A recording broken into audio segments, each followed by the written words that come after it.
You're thinking about moving to Boise, there's one question sitting underneath every other decision. Can we actually afford to live here? And it doesn't just come down to one number.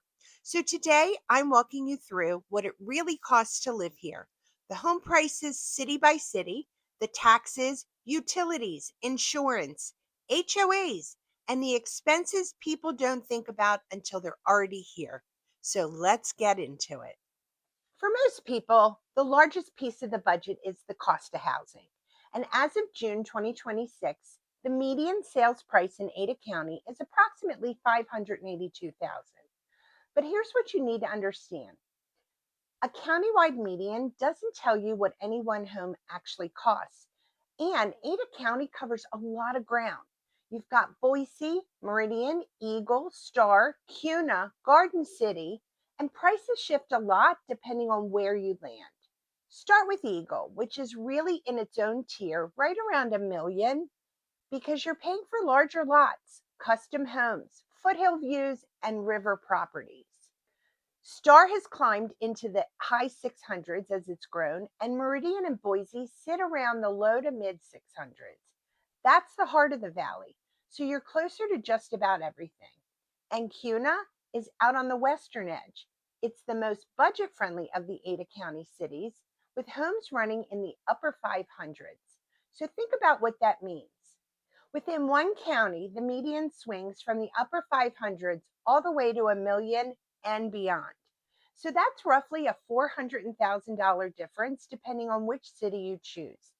And if you're open to crossing into Canyon County, you'll find more room in the budget. In Nampa, for example, medians run closer to the high 400s and Caldwell right around 475. There you are a bit further out from Boise, but a lot of people, that's exactly what they're looking for. Some folks want to be close to the action, and others are moving here specifically to get away from the hustle and bustle. So, whether that distance is a downside or a perk really depends on your life and the lifestyle that you're after. A quick hello if we haven't met. I'm Rebecca Lower, and I bring 10 plus years of experience to the table. I've made this cross country move myself twice, so I know how heavy these decisions can feel when you're doing it from 1,000 miles away. Now let's talk property taxes because this is one of the big reasons people leaving higher tax states get excited about Idaho. And the good news is real. Idaho's property taxes are among the lowest in the country. In the Boise area, most owners are paying somewhere in the range of 0.6% to about 0.75% of their home's value. And to put a real number on it, a typical Boise or Meridian home runs somewhere around 2,000 to 3,500 a year in property taxes. So compared to a lot of places people are coming from, that is a breath of fresh air. And then there's the homeowner's exemption.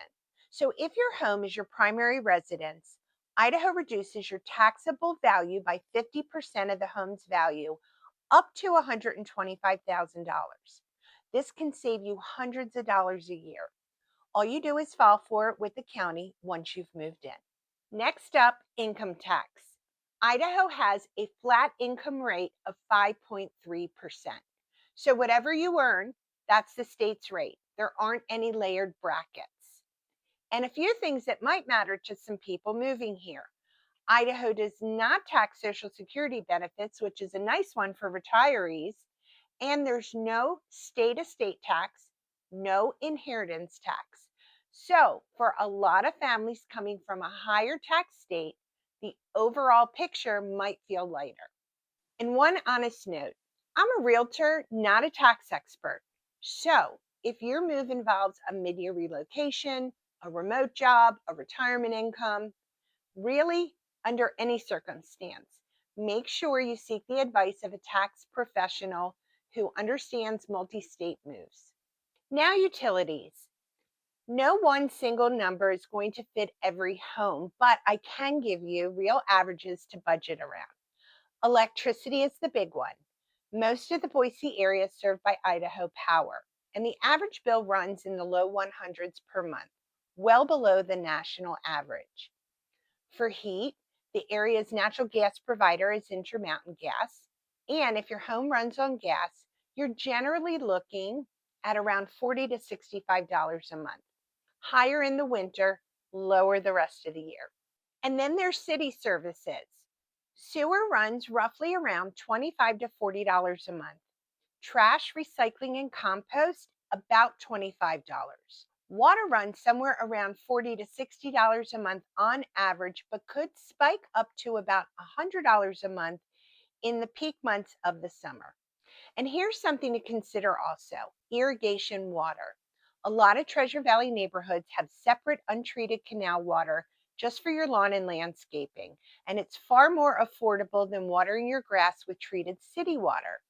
It's seasonal, on in the growing months, off in the winter, and how it's billed can sometimes vary.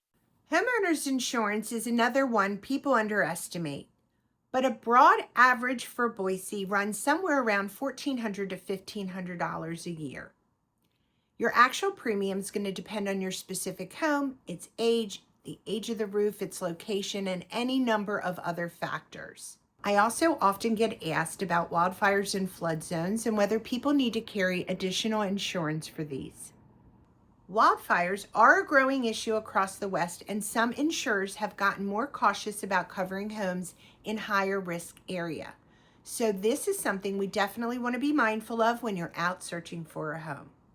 As far as flood zones, if a home sits in one, usually near the Boise River or low-lying areas, you may be required to carry a separate flood policy on top of your homeowner's insurance.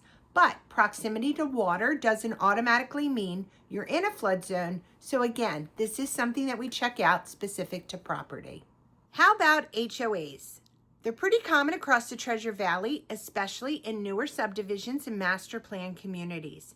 And the fees can range from a very modest amount to well over $700 a month. The number alone doesn't tell you much. It really matters what it covers. A lower fee might cover just entry landscaping and common area upkeep, while a higher one might include all the amenities in the community: pools, walking trails, pickleball courts, you name it. It may even cover things like the irrigation water or snow removal. So when you're budgeting, don't just look at the dollar amount, look at what you're getting for it. Now let's go grocery shopping. Groceries in Boise generally fall close or slightly above national averages, but it's really going to depend on your shopping habits. And averages don't tell you what your family will spend. But one thing worth knowing about groceries here is the tax. Idaho charges a 6% sales tax, and it does apply to groceries too. So if you're coming from somewhere that doesn't tax food, you'll notice it at the register. The good news is Idaho offsets part of it with a grocery tax credit, currently at $155 per person for the year and up to $250 if you save your receipts. Quick pause. If this is helping, tap the like button, which helps other people planning this move find the video, and hit subscribe so you don't miss when I drop a new video every Thursday. Two costs that catch people off guard are vehicle registration and auto insurance. Start with registration.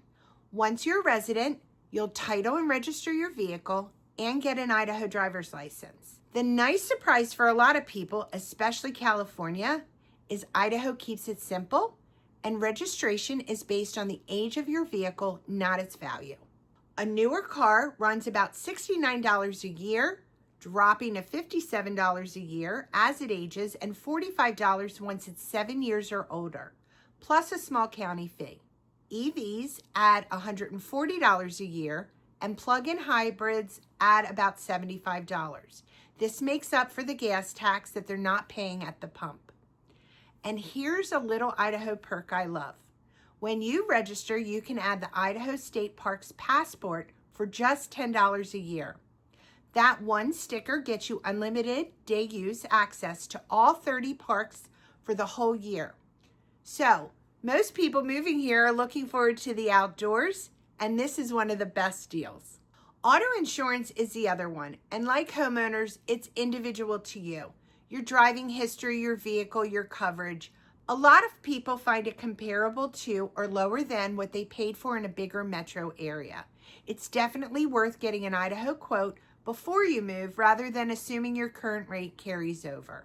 So, Can you really afford to live in Boise? The honest answer is that it depends on more than just the mortgage. Boise has grown and it's found its footing as a place people genuinely want to be. But when you look at the whole picture, it still offers a really compelling balance. Property taxes are moderate, utilities are manageable, and a lot of communities give you great amenities for less than you'd expect. And depending on where you're coming from, your budget here may buy you more space, a newer home, and a simple lifestyle that feels a lot more like the one you've been wanting.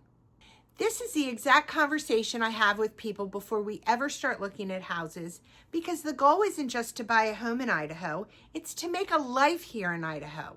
If you'd like a head start, I put together a free Treasure Valley relocation guide, and it's linked right below. It walks you through the area so you can plan with confidence.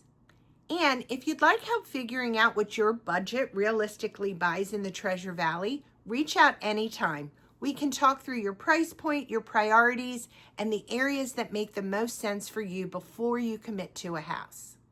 And with that, I'll see you on the next video.